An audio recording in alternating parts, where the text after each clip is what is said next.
Good evening friends. Quantum study YouTube channel पर मैं महेंद्र सिंह आपका स्वागत करता हूं। दोस्तों, आज इस वीडियो में हम नेवी एयरफोर्स के लिए फिजिक्स का एक बहुत ही इम्पोर्टेंट टॉपिक विमीय समानता का सिद्धांत प्रिंसिपल ऑफ होमोजेनिटी पढ़ेंगे। प्रिंसिपल ऑफ होमोजेनिटी क्या होता है? होमो का अर्थ होता है समान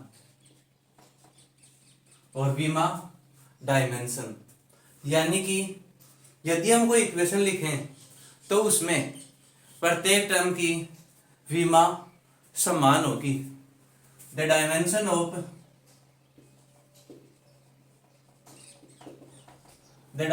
ऑफ ईच टर्म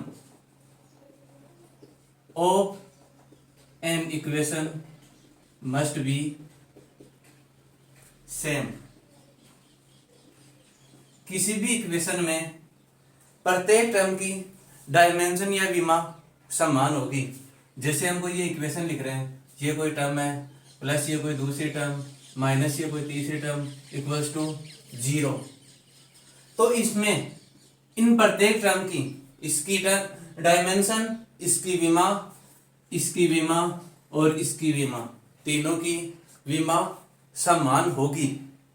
हम इसे दूसरे तरीके से भी कह सकते हैं कि हम देखो इक्वेशन कैसे बनती है, ऐड से, सब्ट्रैक्शन से, मल्टीप्लाई से, इन्हीं से बनती है।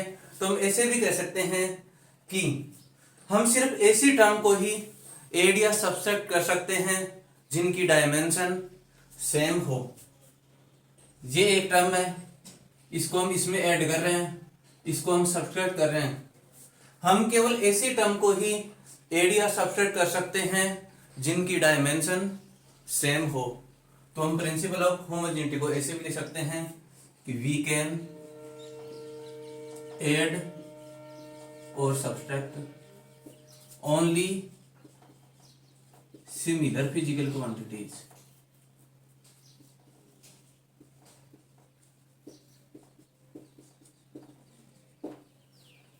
देखो इसका मतलब क्या है, हम केवल ऐसी फिजिकल क्वांटिटीज को ही ऐड कर सकते हैं जिनकी डायमेंशन सेम हो।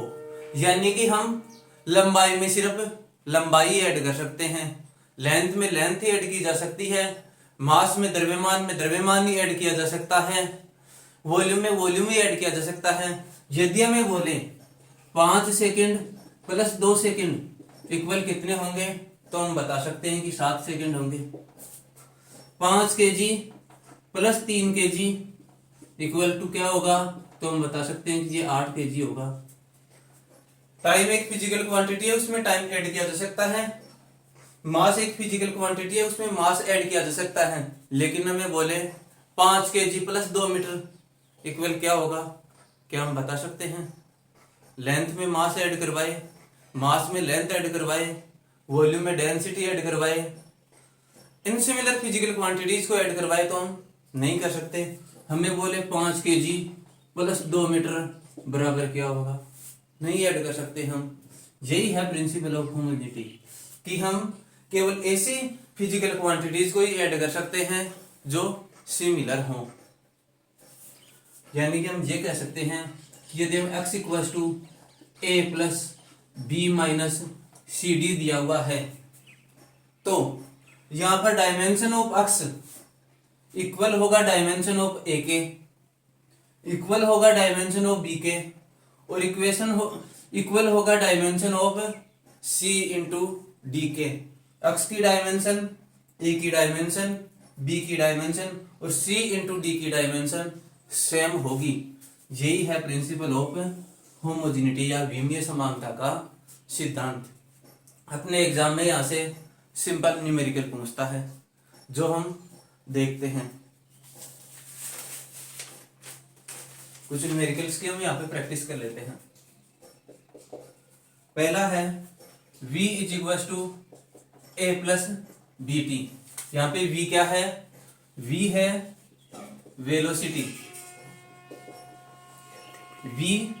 वेलोसिटी, और t है टाइम। v वेलोसिटी है, t टाइम है, और हमसे पूछा है dimension of A and B, A और बी की डायमेंशन हमें बतानी है। v वेलोसिटी है, t टाइम है, ए और बी का हमें कुछ नहीं पता। प्रिंसिपल ऑफ होमोजेनिटी क्या कहता है कि इस इक्वेशन में प्रत्येक टर्म की डायमेंशन सेम होगी, यानी कि जो डायमेंशन v की होगी वही डायमेंशन a की होगी और वही डायमेंशन b इंटू टी की होगी। यानी कि हम ये कह सकते हैं डायमेंशन या विमा d of v is equal to, v है यहाँ पे वेलोसिटी वेग, is equal to dimension of a। v क्या होता है? वेलोसिटी डिस्टेंस अपॉन टाइम, यानी कि डायमेंशन ऑफ v क्या होगी? वेलोसिटी किस में आती है? मीटर पर सेकंड में। तो डायमेंशन क्या हो जाएगी? मास की पावर 0, लेंथ की पावर 1 और टाइम की पावर -1। डायमेंशन निकालना हमने पिछली क्लास में पढ़ लिया था। m0 l1 t-1 is equal to dimension of a, यानी कि a की डायमेंशन क्या होगी? m0 l1 t-1। तो हमसे एग्जाम में पूछे ऐसी इक्वेशन देके डायमेंशन ऑफ a क्या होगी तो हम इजीली निकाल सकते हैं। इसी प्रकार डायमेंशन ऑफ v किसके इक्वल होगा? Dimension of b into T के। Dimension of v same m0 l1 t-1 और dimension of bt, dimension of b into dimension of t। Dimension of b हमें निकालना है, हमें नहीं पता। डायमेंशन ऑफ t, t क्या है? टाइम, तो m0 l0 और t1। यदि हमें डायमेंशन ऑफ b निकालना है, डायमेंशन ऑफ b तो किसके इक्वल होगा? ये बराबर ये इंटू ये, हमें ये निकालना है डायमेंशन ऑफ b, तो ये इधर नीचे डिवाइड में आ जाएगा, ये डिवाइड में आ जाएगा। तो ऊपर m0 l1 t-1 और ये डिवाइड में आ जाएगा इसके, तो m0 l0 और t1। t1 ऊपर जाएगा तो t की पावर -1 पहले से, और ये ऊपर जाएगा तो एक और -1 प्लस -1 -2, क्योंकि बेस सेम है tt तो पावर ऐड होंगी। तो m0 l1 और t1 ऊपर जाएगा t-1, एक -1 पहले से है तो t-2। ये हो जाएगी डायमेंशन ऑफ b। a की डायमेंशन m0 l1 t-1 और b की डायमेंशन m0 l1 t-2। ऐसे हम डायमेंशन निकाल सकते हैं। इसके बाद हम आगे और न्यूमेरिकल देखते हैं।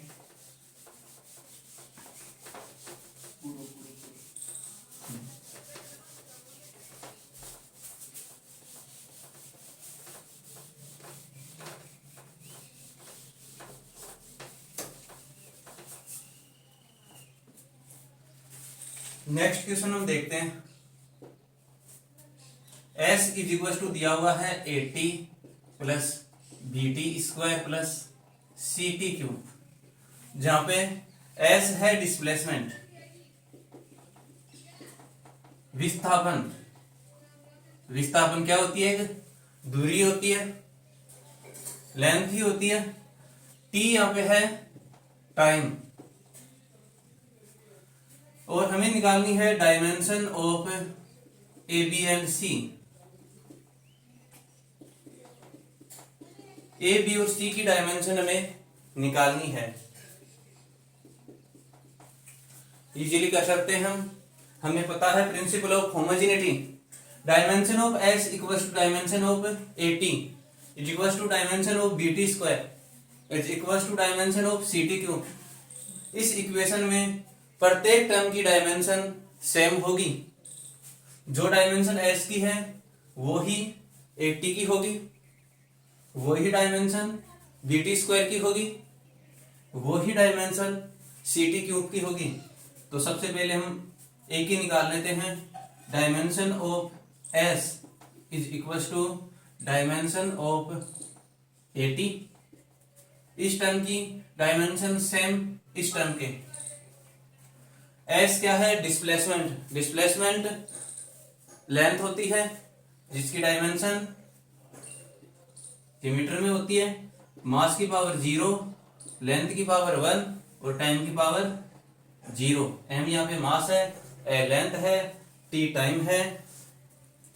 डिस्प्लेसमेंट एक लेंथ होती है तो एल की पावर 1, बाकी सब 0 is equal to dimension of A into dimension of T. और टी की डायमेंशन हमें पता है m0 l0 t1, T time, time की पावर 1। यदि डायमेंशन ऑफ ए निकालना हो, डायमेंशन ऑफ ए, तो ये किसके इक्वल होगा? ये इधर डिवाइड में आ जाएगा इसके, m0 l1 t0 upon m0 l0 t1, ये डिवाइड में आ जाएगा। t की पावर 1 है नीचे की तरफ, ऊपर जाएगा तो t की पावर -1 है ना। ऊपर m0 l1 t0, नीचे m0 l0 t1, t1 ऊपर जाएगा तो t की पावर -1, बाकी सेम m0 l1 और t -1, ये हो जाएगी डायमेंशन ऑफ ए। इसी प्रकार हम निकाल लेते हैं डायमेंशन ऑफ बी। बी के लिए भी dimension of S equal to dimension of B T square. Dimension of S is equal to dimension of B T square. Dimension of S same m0 l1 और t0, क्योंकि ऐसे एक displacement एक length, length की power 1। इधर dimension of B into T, T है time, T का square है तो मास की पावर 0, लेंथ की पावर 1 और टाइम की पावर 2। वही डायमेंशन ऑफ बी निकालने के लिए इधर डिवाइड कर देंगे, तो dimension of B m0 l1 t0 upon m0 l0, क्योंकि सिर्फ टाइम है, t की पावर 2। सही है। यदि हम ऊपर लेके जाएंगे, t की पावर 2 ऊपर जाएगा तो t की पावर -2, यानी कि m0 l1 और t -2, ये हो जाएगी डायमेंशन ऑफ b। सेम हम डायमेंशन ऑफ c निकाल सकते हैं, वही dimension of s equal to dimension of ct cube. Dimension of s is equal to dimension of ct cube. s की विमा ct क्यूब की विमा के बराबर होगी। s की विमा मास की पावर 0, लेंथ की पावर 1, टाइम की पावर 0, m0 l1 t0, क्योंकि ऐसे एक डिस्प्लेसमेंट एक लेंथ है, is equal to dimension of c into dimension of t cube. t cube, t है टाइम तो मास 0, लेंथ 0 और t की पावर 3, t क्यूब। सही है, टाइम की पावर 3। डायमेंशन ऑफ c निकालना हो तो ये आ जाएगा इसके डिवाइड में, dimension of c is equal to j divide by j, m0 l1 t0 divide by m0 l0 t क्यूब। m और l तो 0 है, t की पावर 3 है, डिवाइड में ऊपर जाएगी t की पावर -3, तो क्या हो जाएगा m0 l1 और t ऊपर जाएगा तो t की पावर -3, यह जाएगी डायमेंशन ऑफ c। ठीक है, डायमेंशन ऑफ a निकाल लिया, डायमेंशन ऑफ b निकाल लिया और डायमेंशन ऑफ c निकाल लिया। हमें एग्जाम में देगा तो इनमें से सिंपल सा एक निकलवाएगा, किसी भी एक का हम निकाल लेंगे। जैसे c का निकलवा लिया तो डायरेक्ट हम ये सॉल्व करेंगे, dimension of s equal to dimension of ct cube. इससे हमें कोई मतलब नहीं होगा, लेकिन यहाँ पे मैंने आपको तीनों की निकाल के बता दी। अब इसके बाद हम देखते हैं नेक्स्ट और एग्जाम्पल देख लेते हैं। जैसे हमें इक्वेशन दी हुई है x is equal to sine of Q V, X equal to sine of Q V. यहाँ पे हमें एक्स के बारे में कुछ नहीं दिया हुआ, एक्स अननोन है, वी दिया हुआ है, वी यहाँ पे वेलोसिटी है, और हमसे बोल रहा है कि डायमेंशन ऑफ क्यू क्या होगा। एक्स का नहीं पता है हमें, वी का पता है, वी वेलोसिटी है, वेग है, डिस्टेंस पर टाइम, क्यू की डायमेंशन हमसे पूछ रहा है, तो निकाल सकते हैं। एक्स का हमें नहीं पता, लेकिन X is equal to sine of Q V. देखो साइन ऑफ यहां पे क्या आता है, थीटा, प्लेन एंगल समतल कोण, हमने देखा था कि प्लेन एंगल की यूनिट क्या होती है, रेडियन, लेकिन डायमेंशन नहीं होती। थीटा बराबर क्या होता है, arc upon radius, L by R, ये भी मीटर में, ये भी मीटर में, तो डायमेंशन नहीं होती, यानी कि इसकी पूरे की मिला के कोई डायमेंशन नहीं होगी। लेकिन v की डायमेंशन हम निकाल सकते हैं। थीटा, ये थीटा है, इसकी पूरे की कोई q इंटू वी की कोई डायमेंशन नहीं होगी, क्योंकि q इंटू वी है प्लेन एंगल समतल कोण, तो इसकी कोई q इंटू वी की कोई डायमेंशन नहीं है। v की डायमेंशन हमें पता है, क्योंकि हम डायमेंशन निकाल सकते हैं। देखो डायमेंशन ऑफ क्यू वी, ये हमें पता है कि ये एक थीटा है, और इसकी डायमेंशन क्या होती है, m0 l0 t0, क्योंकि theta is equal to l upon r। Theta की कोई डायमेंशन नहीं होती, ये डायमेंशन लेस होता है, यानी कि हम लिख सकते हैं m0 l0 t0।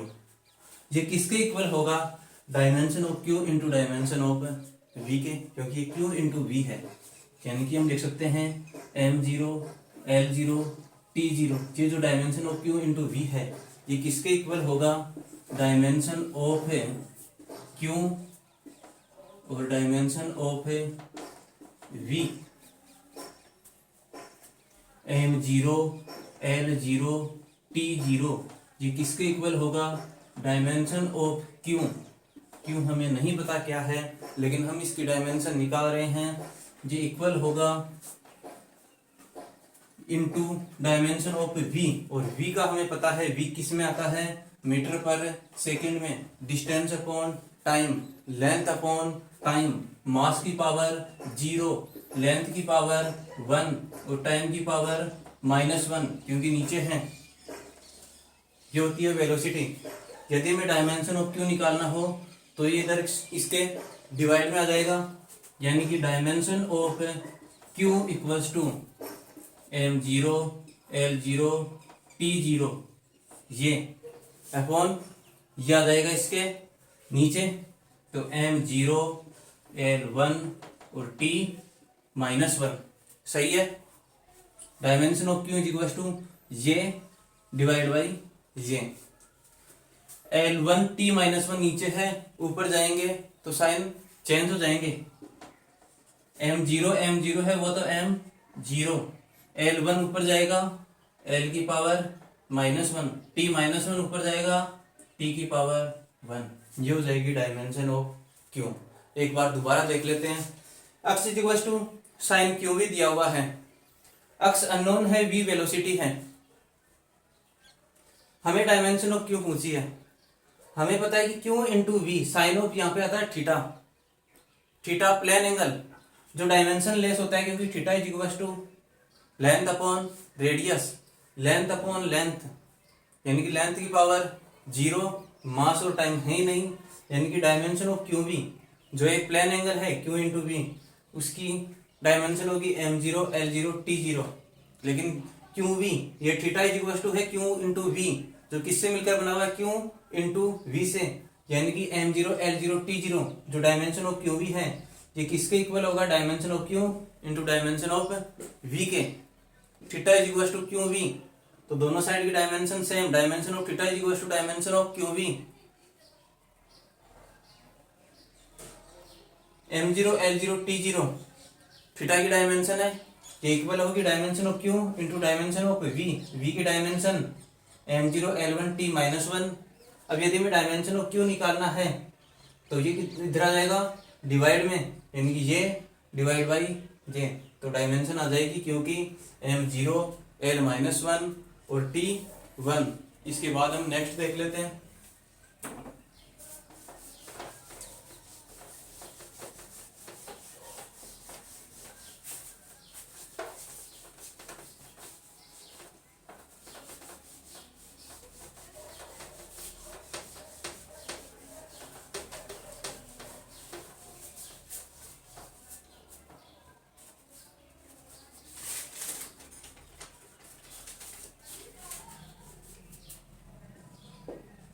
Next question है फाइंड द डायमेंशन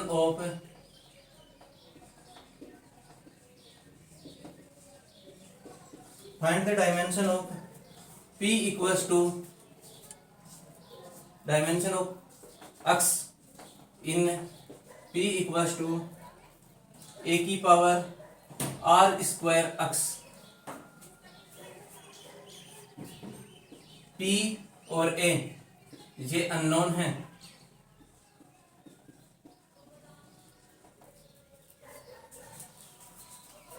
और r रेडियस है। अक्स का भी हमें नहीं पता है, p और a का भी हमें नहीं पता है, r के बारे में पता है, r रेडियस है। डायमेंशन ऑफ अक्स हमें निकालना है। p इक्वल्स टू a की पावर r स्क्वायर अक्स दिया हुआ है। देखो किसी भी नंबर की पावर, जैसे p की पावर हम क्या लिख सकते हैं, p की पावर आपने कभी, जैसे वेलोसिटी की पावर आपने कभी एक्सप्रेशन ऐसे लगाया हुआ देखा है क्या? किसी भी नंबर की पावर, हम किसी भी चीज की हम पावर लिखते हैं तो v की पावर 2, v की पावर 3, v की पावर 5 ऐसे नंबर में ही आती है। यानी कि a की जो पावर है वो कोई एक नंबर होगी। किसी भी फिजिकल क्वांटिटी की जो पावर होती है वो हमेशा नंबर में ही आएगी। पावर हम हमेशा ऐसे ही लगाते हैं, v square v Q p की पावर 5। तो जो r स्क्वायर इंटू एक्स है यहाँ पे p is equal to a की power r square into X. यहाँ पे जो r स्क्वायर इंटू एक्स है जो पावर में है वो एक डिजिट होगा, और डिजिट की कोई यूनिट नहीं होती क्योंकि पावर हमेशा डिजिट में ही आती है। 2, 3, 5, 7 नंबर्स में ही आएगी, और नंबर की कोई डायमेंशन नहीं होती, नंबर की कोई यूनिट नहीं होती।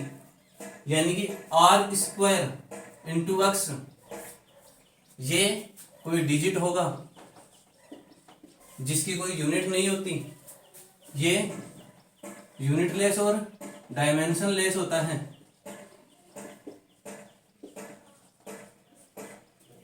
सही है, यानी कि r स्क्वायर इंटू एक्स की डायमेंशन क्या होगी, dimension of r square into x हम लिखना चाहें तो वो क्या आएगा, m0 l0 t0, मास की पावर 0, लेंथ की पावर 0, टाइम की भी पावर 0। हमें दिया हुआ r यहाँ पे रेडियस है, रेडियस किस में आती है, मीटर में, ये एक लेंथ है। यानी कि हम ये कह सकते हैं कि dimension of r square into x ये किसके इक्वल होगा, डायमेंशन ऑफ r स्क्वायर के इंटू डायमेंशन ऑफ एक्स के, क्योंकि r स्क्वायर एक्स इन दो चीजों से मिलकर बना हुआ है। r स्क्वायर इंटू एक्स की डायमेंशन हमें पता है m0 l0 t0, क्योंकि पावर की कभी कोई डायमेंशन नहीं होती, वो एक डिजिट होता है। r स्क्वायर, r लेंथ है उसका स्क्वायर, तो मास की पावर 0, लेंथ की पावर 2, टाइम की power 0 into dimension of x. यहां से हमें डायमेंशन ऑफ एक्स निकालना हो तो क्या जाएगा इसके डिवाइड में, तो dimension of X is equal to m0 l0 t0 upon m0 l2 t0। नीचे सिर्फ लेंथ की पावर 2 है, ऊपर जाएगी लेंथ की पावर -2 हो जाएगी, यानी कि हम लिख सकते हैं m0 l की पावर -2 और t की पावर 0। यह आ जाएगी डायमेंशन ऑफ एक्स। इस वीडियो में हमने डायमेंशन एनालिसिस के बारे में पढ़ा है कि कैसे हम किसी भी फिजिकल क्वांटिटीज की इक्वेशन से डायमेंशन निकाल सकते हैं। आपको ये वीडियो कैसा लगा कमेंट बॉक्स में बताएं। धन्यवाद।